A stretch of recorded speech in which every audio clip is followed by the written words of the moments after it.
Hey guys, welcome back to the podcast. This is episode number 336. And recently, Mike, you and I had a challenge on the channel that was so much fun. We said, and we learned so much. We did. Even more so. We said, let's go back and break it down, in a podcast format, because there's so much to talk about here that, even more so expanding upon what some of the things we talked about that we were learning like as we went throughout that video. Sure. Right. But we've got a lot more that we want to talk about. So we're going to talk about this challenge we recently did where we wanted to hit fairways and greens and avoid three putts and then see how that translates. A little scientific experiment right there. A little see experiment. How it transitions into the scorecard. Right. Exactly. So we'll tell you guys, even if you didn't have a chance to watch the video yet, you can always go back and watch it after the episode. We'll break it down for you. We'll tell you what went into it and what the rules were and what we learned in a second. Also, want to take a second to thank everyone who participated in the Golficity Virtual Open. Once again, a huge success. And I'll be honest with you, going into it this year, we really didn't know how many people we were going to get. With COVID and things like that, and first started kind of setting up the tournament in that April time frame. And then we had a little bit of nerves. We're like, I don't know how many people are going to be able to do it, but really it came from you guys. You guys pushed us in the Facebook group and stuff like that. And you said, is the tournament happening this year? We want to do the virtual open. Mm-hmm. And we use that as our kind of our motivation to say, let's get it going. And if we're able to get a good showing, great. And you guys surprised us, knocked it out of the park. How many did we end up with, Mike? I just checked. We ended up with over 1,500 registrants, and we had 1,000 rounds logged already. Yeah. So wild. And that's kind of our goal every year. Is more so than anything is just getting a lot of people out there playing golf. It's so great. And it's been fun, the conversation in the Facebook group where you guys have talked about your rounds. Some people had great rounds. Some people had terrible rounds, but there was a lot of fun. There was a lot of people sharing golf with others, collaborating, getting together. I saw a lot of instances where people were, linking up, saying, I'm playing my round. Who else wants to join me? Right. People bringing family members out Love there. that. It really was what it was all about. So we're going to, in the next week or two, we'll be announcing all of the door prize winners. Again, another big thank you goes out to all of our door prize sponsors. The list just goes on and on. You can go to golficity.com/open to see the full list of sponsors.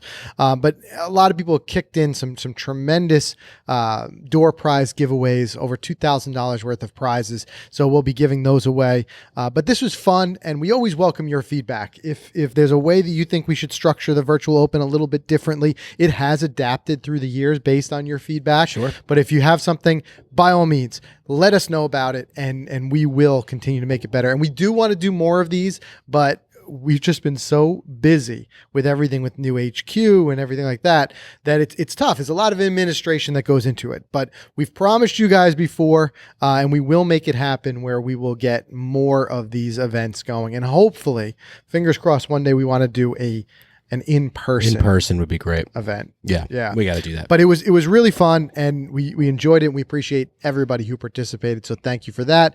And of course, it will be back again at the very least next year for anybody who happened to miss it, or if you had fun, you want to do it again. Before we dive into this week's Twitter tap-in, I want to thank this week's sponsor, Titleist. Bob Vokey and his team, they're always grinding to produce an amazing product. But with the new SM8 wedges, they've really made a giant shift forward. We really encourage you guys to go out there and hit these for yourself. We talk about them a lot here, Mike, but it really took getting out there, hitting them with Kevin Sprecher, and understanding the differences, that MOI and the forgiveness that they've gotten from it. You can go to Vokey.com. Check out, they'll show you in detail technically some of the changes that were made. But terrific all-around wedges, incredibly versatile, and with a proper fitting, you can make sure you've got the right bounce and grind for you. In fact, we just unboxed our new SM8 wedges. We customized them. Customization level went up tenfold. Ridiculous. You can customize everything. It's so much fun. We had you guys have some fun with that as well, going through, and we had the contest with the customization, but every little bit of it can be customized. They're just beautiful clubs. And in fact, this week they have a limited edition jet black that just came out, which is just pretty slick. Yeah, exactly. Really, but you guys really have to see them. You have to feel them for yourself. Do your short game a real favor. Visit the fitter. Get fit for some Vokey SM8 wedges. Go out there, test them out for yourself. Like I said, you've really got to feel it to believe it. And don't forget those Titleist Thursdays. We just did a Titleist Thursday event. Amazingly high caliber fitting for free. So you just go onto to Titleist website. You can go to the Titleist Thursday. You can search for one near you. You just book an appointment. It's a free appointment, but we're not talking about you getting anything halfway here. We're talking full TrackMan, full access to all the equipment right there. Everything from shafts to bounces. I'll even swap the ball out. If the Pro V1 didn't work, try the Pro V1X. Exactly. It is a high caliber fitting, like a lot of what you see us doing on the channel. And it's all right there in a Titleist Thursday. It's a great way to go out there and try out all of the different bounce and grind options with the new Vokey SM8 lineup. But go to Vokey.com to check out these out. Really, like I said, some really exciting stuff. All right. I was DMing for a while last night with the winner, Jared, of the SM8 contest, and he's beyond excited. And we were just going back and forth, and I was telling him about, Titleist Thursday. We're getting him set up with that. He lives out in Michigan, so he's going to go out to, I think there's a Titleist Thursday out there in Detroit. He says 45 minutes from his house. He's going to go. He's going to get fitted, just like we said. Home run. And then he's going to get to go back and customize his wedges. How cool. Listen, Jared, you better do the one that won you. Yeah, you better do that one. That design, his design who won that ice cold was so slick. I'm hoping to see at least one of your wedges with that. All right, let's dive into this week's Twitter tap-in. And this week, what we asked you guys is, what is the best deal in golf right now? All answers welcome. Equipment, play, travel, open it up. I think we're all looking for a great deal, for sure. And here we go. We got some good answers that kind of rolled in here, Mike. Go for it. First, our own Ed DeTuza. He said, my answer, club sub all the way. What is club sub? Club sub. I'm clicking on his hashtag just so I can see what club sub. Oh, sub 70. Yeah. Yep.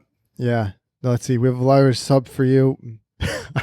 I don't know. Either that or he's talking about a sandwich. Eddie with his food. It's either the food or one of these sub 70 clubs here. I know I know Eddie's a big sub 70 guy. In fact, sub 70, speaking of which, is one of our sponsors for the virtual open, and they kicked in a club. First I got my hands on a sub 70 club was that one. The driving iron? Yeah, really high quality. Mm-hmm. I like seeing these smaller manufacturers who are putting a lot of time and effort and love into what they're doing. In fact, we're going to be highlighting some other smaller upstart club manufacturers on the podcast soon. Yep. Because I think, like I said, I like seeing this almost bespoke, really passionate, small batch kind of. I love it. I mean, we're trying to grow the game, and highlighting these companies is definitely key. Right.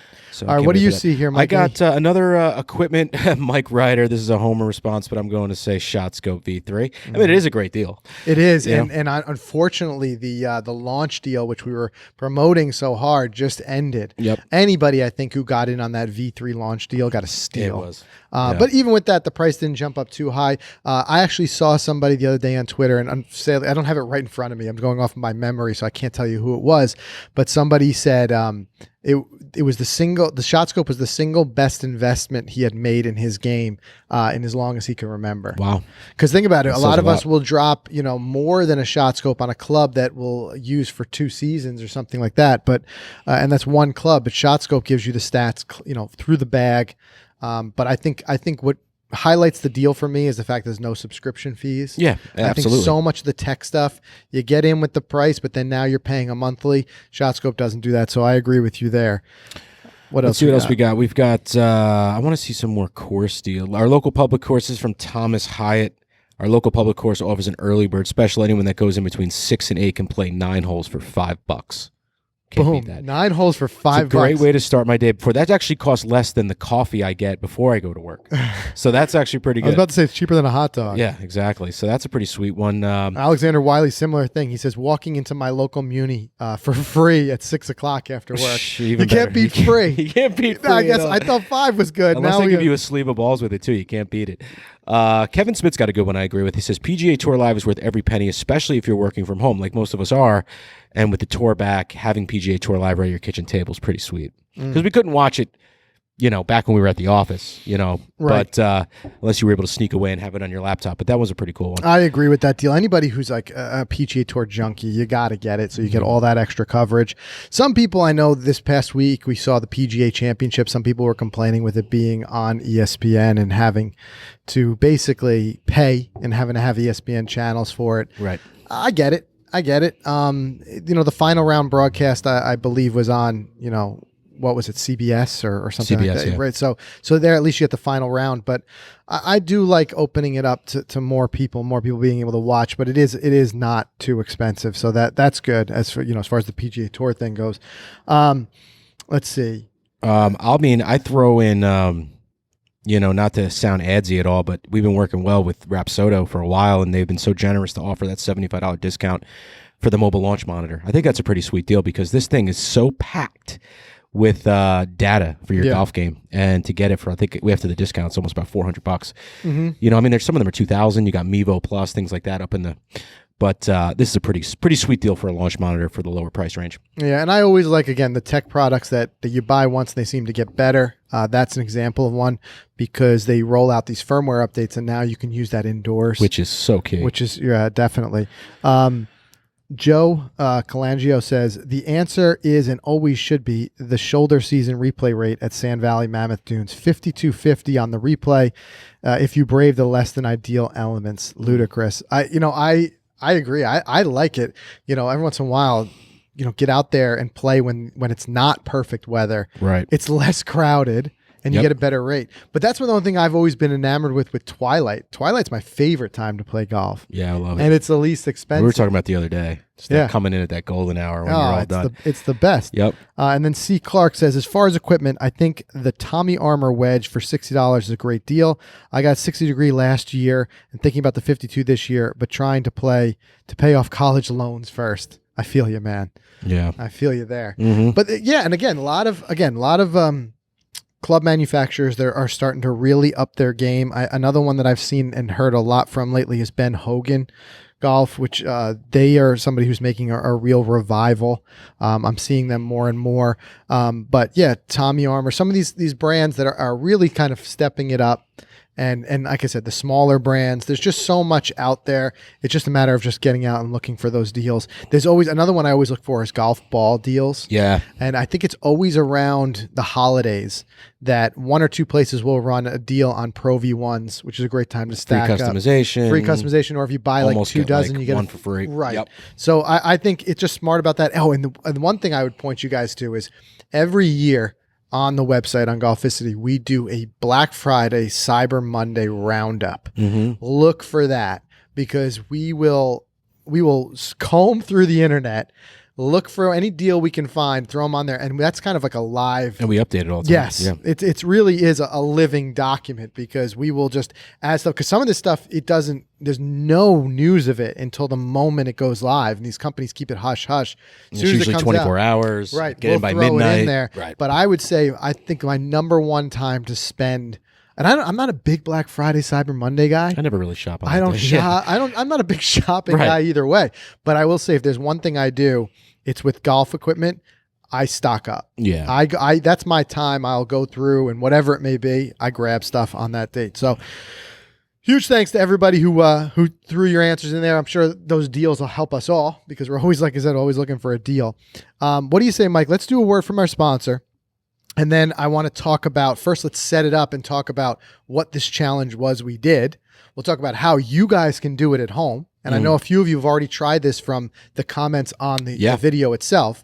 But we'll talk about that and we'll talk about why it can help your game. For sure. So this episode is brought to you by ShotScope. Speaking of ShotScope, guys, the ShotScope V3 is a stat tracking laser-like GPS watch. It tells you everything you want to know about your golf game. It's going to help you improve. It's going to help you enjoy the game. So what's new about the new generation? It's smaller, sleeker. Got the color screen display. You got the color bands, which are interchangeable. The watch is made to be more precise. Visit shotscope.com/golficity. And I'm seeing here, Frank, that the V3 is sold out due to popular demand. It is $219.99. It's available in black, gray, red, green, and purple. And those are going to be shipped out in October of this year. So you could pre-order them now on the website again. They went through another pre-order because they sold out. So if you want to secure it for October, order it now and you'll get it in 2 months. I'll tell you why sold out is impressive. We had back, I think it was in March, we had Gavin from ShotScope on the podcast. They were prepared for a high demand, sure, knowing that this was a big leap forward from the V2 to the V3. They had, it's not like this is a production issue. This was a true demand issue. Right. That amazingly they're sold out till October. But what I would say is still put your pre-order in. Don't wait until they're back in stock in October. They're just going to sell out again. It's the hottest item going right now. Exactly. You got to get it. So get in there it now. Yeah, absolutely. Especially if you want to buy it for someone for the holidays, you'll secure it by October and you'll have it. True.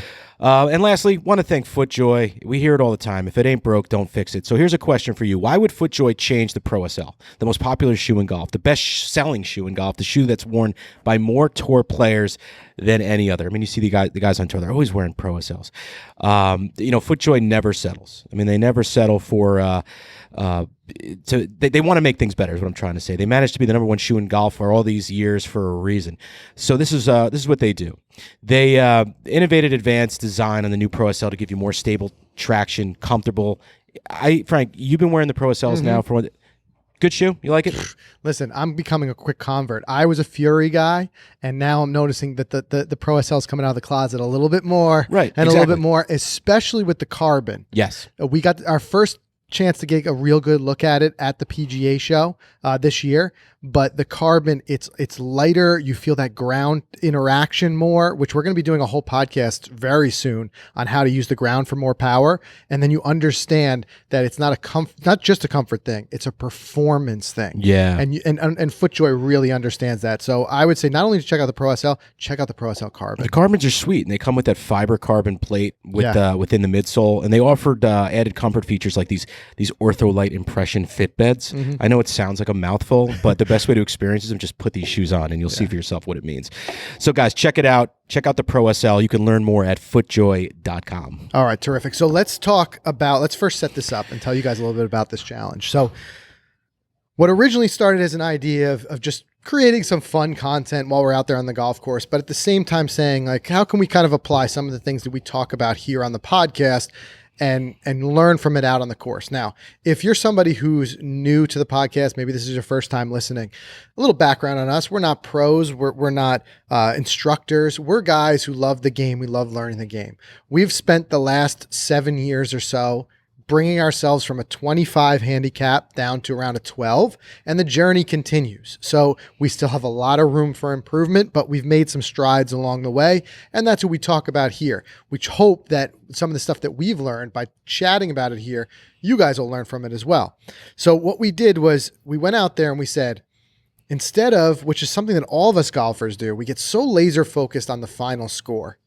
And it adds, first of all, it's way too wide of a target, just thinking I want to shoot this today. Secondly, it often adds this extra pressure, which we all know golf comes with a lot of pressure as it is, but you add this extra pressure. And then if you start getting close, you're starting doing math around the 15th, 16th hole of what you need to do, and you start getting out of your game plan.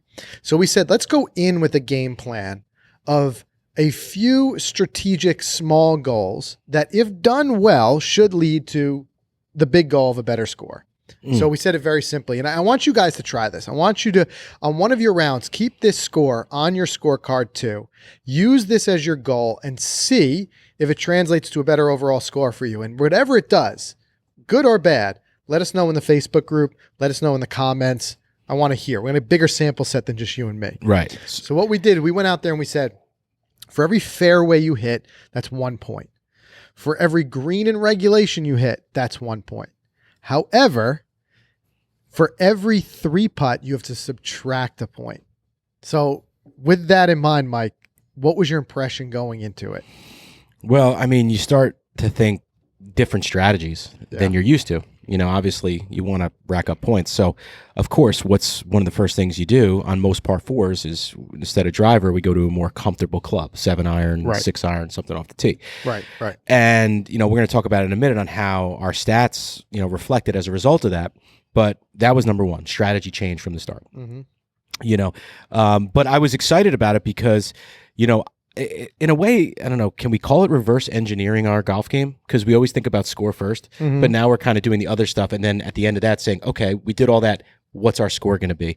And I was curious to say, and everyone was commenting like, hey guys, I'm curious to see what your scores reflect after playing this game, quote unquote.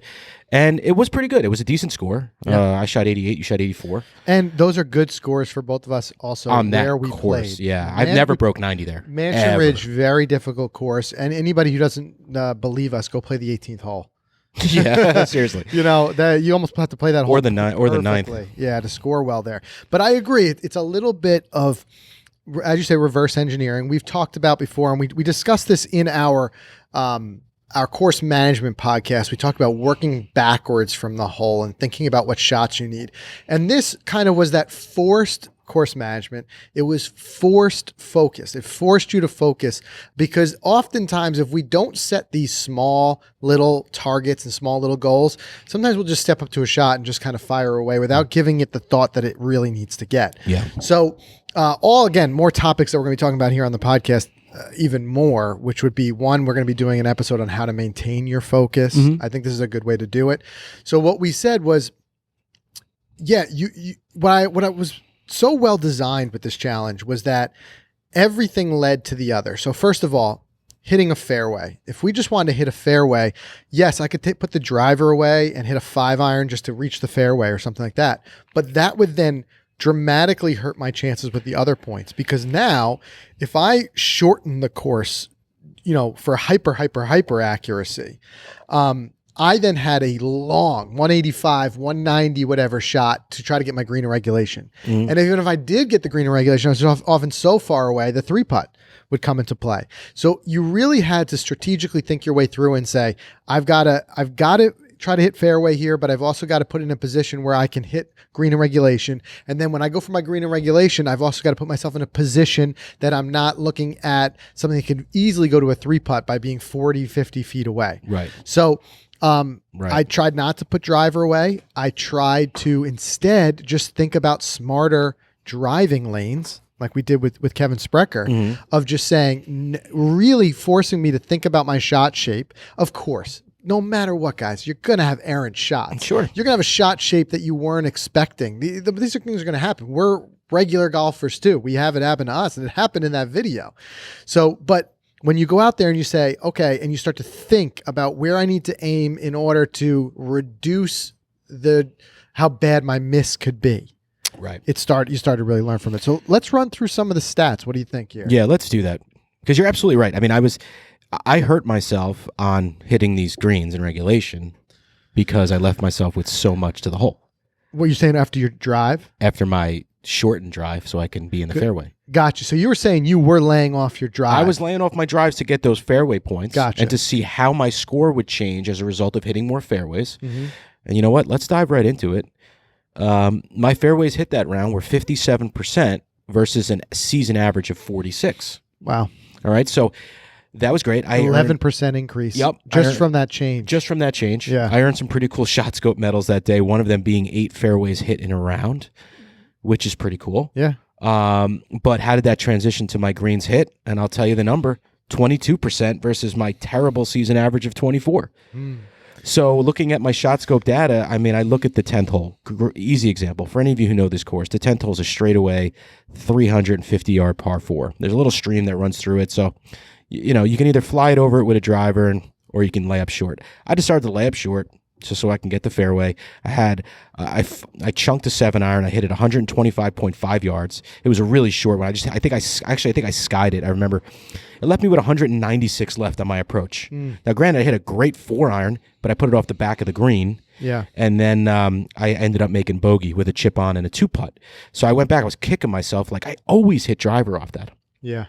Yeah, and by getting away from your normal strategy, you put yourself in a situation that gave you actually more pressure to hit a shot you're not used to hitting. Correct. And I think it's so interesting. We were chatting about your game the other day. We were at speaking of which, a Titleist Thursday, mm-hmm. and we were talking about wanting to get back there, and you were really trying to hone your mid-iron game. Yep. Because you said you were missing a lot of greens in regulation. But what's so interesting about that is your short game from 50 yards and in is far better than my short game from 50 yards and in. And it's largely because it's so interesting the way as golfers we adapt to different scenarios. Because you are missing greens and ending up somewhere in that 50-yard circle. I'm able to recover. You're recovering because you've got so much comfort and practice there. Think about it. Using your numbers, 75% of the time, you're having to play some sort of short game shot. Right. So you're comfortable with it. But I think the good part about that is you can then take that and say, hey, I'm already good when I miss. Yeah. So if I can focus on my mid game, maybe it is even just dedicated range sessions where you go in and you're just aiming at flags anywhere from 185 down to 155 range and just firing on those flags. You can get a little bit more aggressive knowing that you've got that short game to fall back on, right? But you can work on that area. And that's a big part of, again, why we do challenges like this, why we track our statistics, because we're not in the dark about what we need to work on. For sure. Yeah. You see it right there.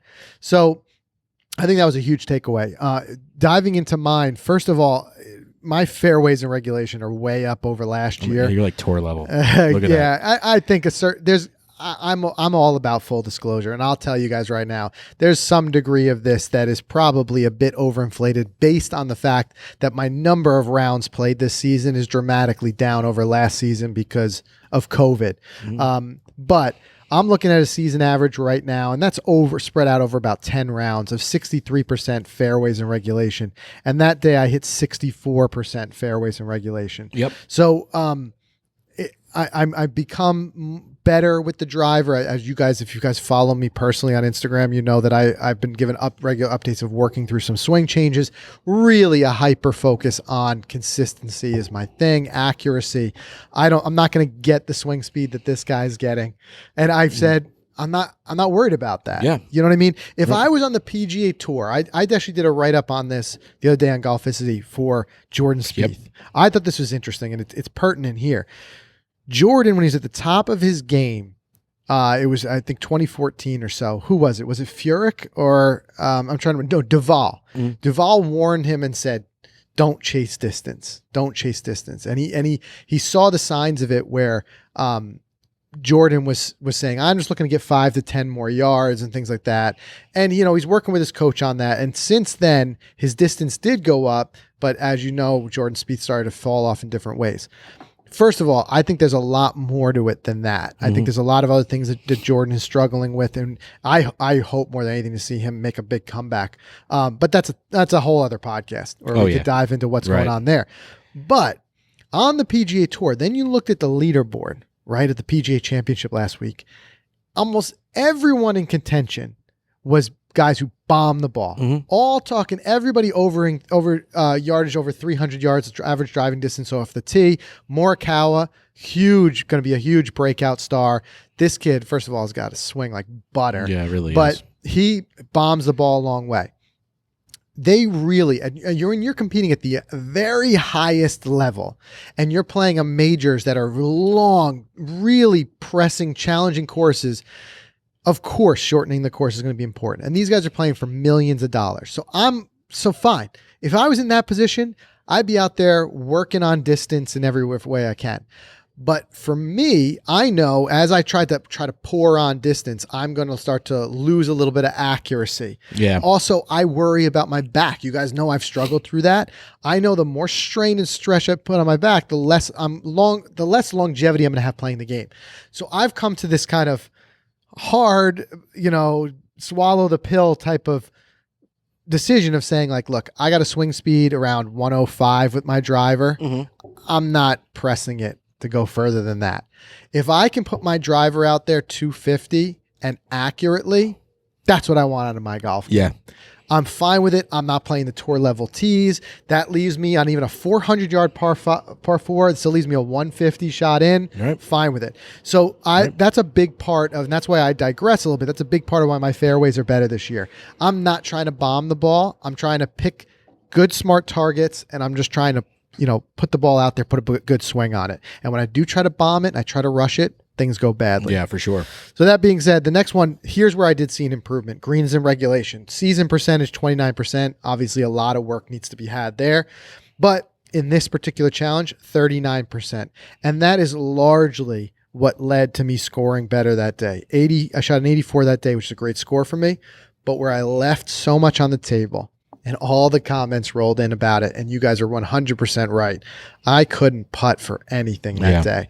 I lost a lot of points on 3 putts. I don't remember if it was 3 or 4 3 putts. I think part of why my green in regulation was up was because I stopped firing at pins and was just firing for middle of greens. Smart. A lot of pins were tucked left and right.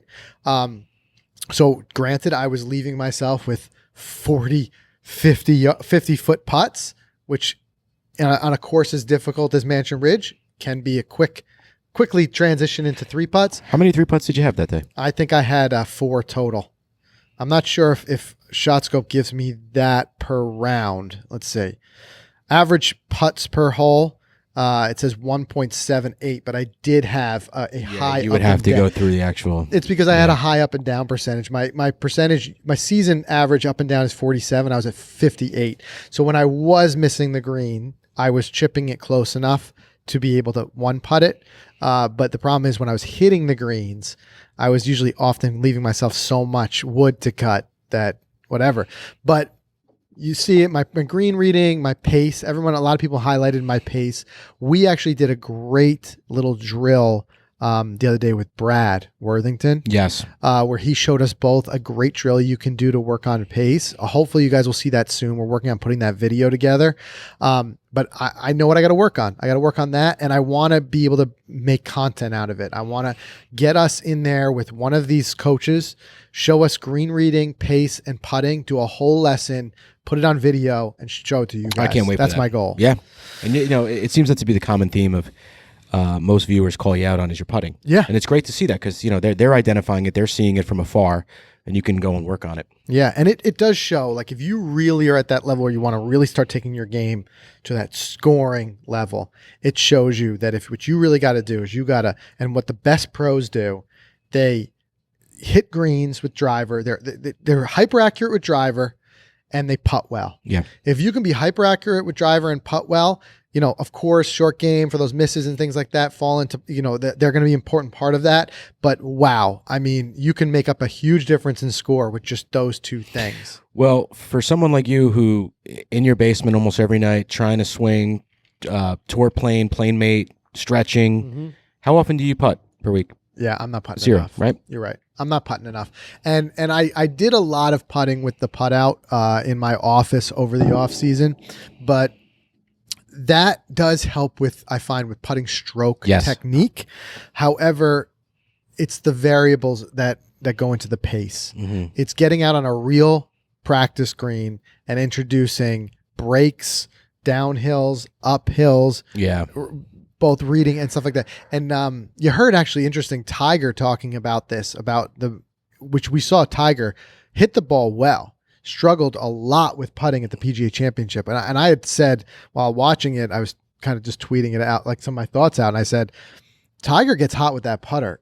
Look out in November. Huge, at the Masters. Right. Because he was striking the ball very putter well. Killed him. Putter killed him. Now, again, sympathetic to the fact that there's things like, injury. So Tiger went with a longer shafted putter because especially bending over so much. And he had said, I can't practice putting for the grind hours I used to because of my back and bending over. So he's got this longer putter. He's been using it for about a year so he could stand up straighter while he's practicing. Smart. Anyway, he said he couldn't get his pace right. And he said when I would hit the ball hard enough, I was holding them. But he said his eye, he's a big feel putter, which I feel like I am too. I'm no Tiger when it comes to putting, as you can see in that video. But I do rely heavily on feel. And he's a big feel guy, and he said his feel and his eye just weren't matching up. And it was an incredibly challenging course. That's the other thing. Things vary. There's variables here.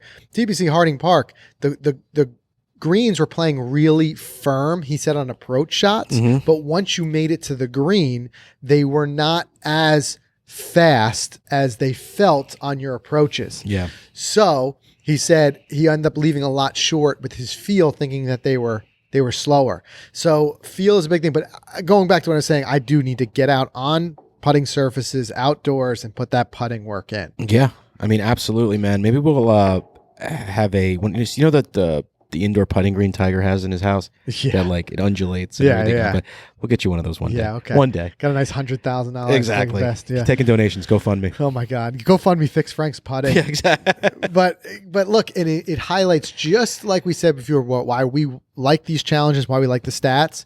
It highlights what I really need to work on. For sure. Badly is that putting. So I'm going to be diving into that. But again, I thought this was a tremendous exercise. It was a great mental exercise. And again, going back to the point of it, by just each time being laser focused on what do I need to do here to get my fairway, my green and regulation, and avoid a 3-putt, rather than saying, what do I need to do here to shoot par? Yes. It's a slight shift in the mental change, but trust me, it's an important shift. Yeah, it's big. And you know what? To add a little more fun to it, it was kind of cool seeing the shot scope medals we won that day. Yes. And one of them being the early riser medal. Early riser. What time did we tee off? Like we had 5:40. 5:45 tee off. In the video, you'll see it. Those sunrise shots are awesome. Oh, they sure are. And hey, who doesn't like it? If you're like us and you got a family at home, who doesn't like to get back home before the kids finish? I think breakfast? we did it. I was home by like 10:30. Yeah. It might have even been earlier than that. It might have been. I think we were off that course by 9:15 that day. We got to find more of those. It was wild, but it was a lot of fun. Like I said, we really learned a lot, and I would love to get your feedback if you go out and try this. And a lot of you, we said, what should be a name for this game? And a lot of you dropped your comments on the video. Some people said like the regulator because it was in regulation. Yep. There was a lot of fun ones. Read through the comments; you'll see a lot of fun suggestions for names for this game. But I think it's something we'll play again. And if nothing else, even if we're not formally playing it, I'm going to keep it in my mind when we're out there. Yeah, 100%. Definitely. Yeah. So that was a fun one. Like I said, guys, let us know what you think. Is there something even, and somebody had made a suggestion, what we should add to this game was a bonus point for like a birdie, which would be a good idea.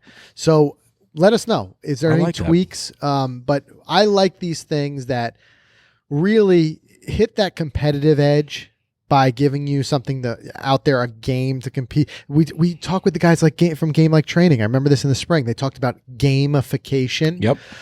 Like this is why video games are so successful. There's always these little goals, the next level, the next thing you need to unlock. You put that into your golf game, you're then unlocking different areas of your brain that are trying to help you achieve these little goals. Trust me, it's just a lot easier to think of than just break 90. You know? Right. Try it. You know, if we just added this one stat here, see they have fairways in reg, greens in reg, and up and downs. Yeah. We tack on a point for up and downs now. Yeah. And then for 3 putts, subtract 3 points. What was your up and down percentage? I guarantee you won't be 3-putting if there's 3 points coming off. Yeah. My up and down percentage in the round was 25%. The season's 29%, so it wasn't really that great. Yeah, but I mean, I'd want to dive into that because usually you're pretty deadly on the up and down. Yeah, I mean, that day not, but... Yeah. I mean, Roycebrook up and downs that day was I think that's what's in my mind. So I think you had like 10 of them. Right, that day. Remember, I was one putting everything. Yeah, everything. Those were all up and downs. That was wild. Yep. Yeah, because you were putting it tight every time. All right. Yeah, guys. my up and downs at Roycebrook were 47%. Yeah, there you go. You were that's why I love this shot and scope. the one putts. Yeah, Right. that's what I love too. It's not just the stats. Oh, you can go into each round and Right. see I just quickly pulled it up because that's the other thing we didn't even talk about here is that there's variables that change from course to course. Some courses are going to be hard to hit fairways. Some courses are going to be hard. Where was that place we just played that it was like tight? Oh yeah, Sunset Valley. Sunset Valley. The scramble. Ugh, I don't even want to know. I'm never going back. Great course, but it just you want to challenge you to go back. I almost want to just go and see what our fairways hit that day were, but we were playing a scramble, so it'd be kind of hard to find them. But that was like it took 2 of us firing to hit fairways. You're absolutely right, and I'm laughing in my head now as I'm looking at the stats from Roycebrook. I mean, just going back. I hit 64% fairways. I hit 11% greens, but I had 47% up and downs. Why I shot an 82. I'm telling you, that's really 82. But that's what stood out in my brain. Being out there playing with you, I remember I said it a few times in the video. I'm like, this guy's short game is deadly. My medals, hole out chip shot, 3 sand saves. It's great. Yeah, but now imagine if you've got that to fall back on, that really good short game. No, you can rely on it to get close and get it up and down, but then you just add in a few more greens. That's it. That could have been a break 80 day. It could have been. It was so close. So you know what you need to work on. I know what I need to work on. We're going to go do that. In the meantime, you guys can get to the show notes today by going to golficity.com/episode 336. Drop your comments below. Drop your comments in the Facebook group. Tweet at us. We want that feedback. Let us know what you guys think. Get out there. Try this game on your next round and see how it correlates to your score. We'll see everybody again next week.